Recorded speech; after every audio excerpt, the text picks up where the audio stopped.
So let's talk a little bit about marketing mix and how you can engage the audience in different ways. One of the things I love about webinars is they create an event at a specific point in time. And you mentioned FOMO, it creates the sense that if they don't register now, if they don't attend this event, they're going to miss something that they won't be able to get back to later, rather than say an email nurture stream where it comes into their inbox and they could disregard it now and they think they'll come back to it later, but it doesn't have any time pressure. What do you guys like that use case, and what other use cases do you have for your blending in your content strategy with your webinar strategy with your event strategy to create that roadmap of interaction? Zoe?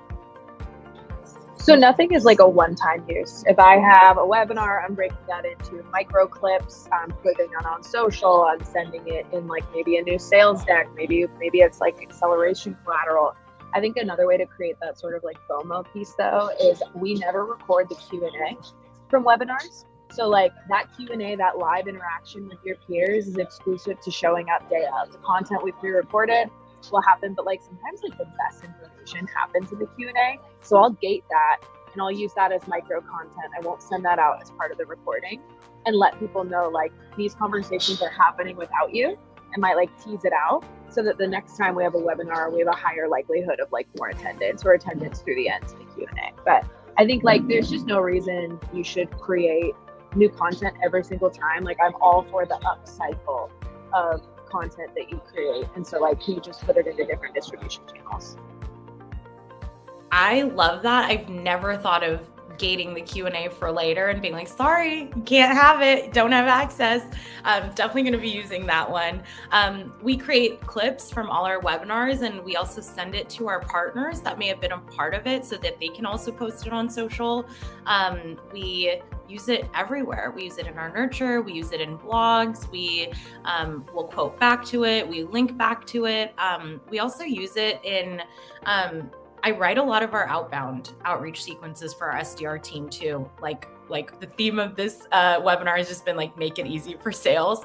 I pull in clips from webinars in there too, especially in like later steps. If people obviously aren't going to take a meeting from those like first 3 steps, gives them a place to go and look at content and learn a little bit more. But yeah, I don't think you should ever be in a situation where you're not recycling content. If you are, and you're not the first marketer at an early stage company, then you're doing something wrong. And I think both Zoe and I would be happy to chat with you after this to see how you could be doing it a little bit more efficiently. Zoe, how about you? Do you think about it in terms of sourced and influenced and closed won? How do you segment it, and what do people do with that data? Like what does it enable you to do as a marketing thinker, leader, and planner? Yeah, so luckily for me, I work at a company that basically made it so you can one-click install the link between HubSpot and Salesforce so that I have all of that data in Salesforce. It's not specific to events, it's just something we have as part of our package to make sure that those flows and automations are hooked up. But what I do is I have events as like the core source. Each individual event is a campaign. I create unique UTMs based on where they watched the recording. And then whether people attended or didn't attend, it branches off into 2 flows. One is going to be thanks for coming. One is sorry we missed you. They're all going to have the recording with their individual UTM. So I can see, did they come in off the website to see the bank of the recorded webinar? Did they come in from an email? Did they attend? Did they not attend? And then I'm tracking like the deal cycle. If they become an opportunity, do people who attended live close faster than people who watched it later, found it on the website? Does it have any impact on deal acceleration at all? You can slice and dice the data a lot of ways, but for me, like I just want the core source. Was it an event? And then where did they end up like re-engaging with us again? Was it in the follow-up? Did they find it on the website, etc.? And then that's like, just to keep it stupid simple. I'm sure you could go even more granular, but our team is small and we just need to know like where to pour gasoline. So when I see like, wow, like the ones that are living evergreen on the website, like we just need to put more content to live on the website and optimize for SEO so people can find it.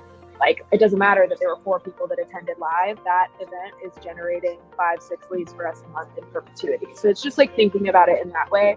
And I think when you are specific enough about like how you're tracking it. And it could be as simple as UTMs in a spreadsheet. Like, you want that data. You want to know where people are finding you so that you can go be there more. And that's really what I think about.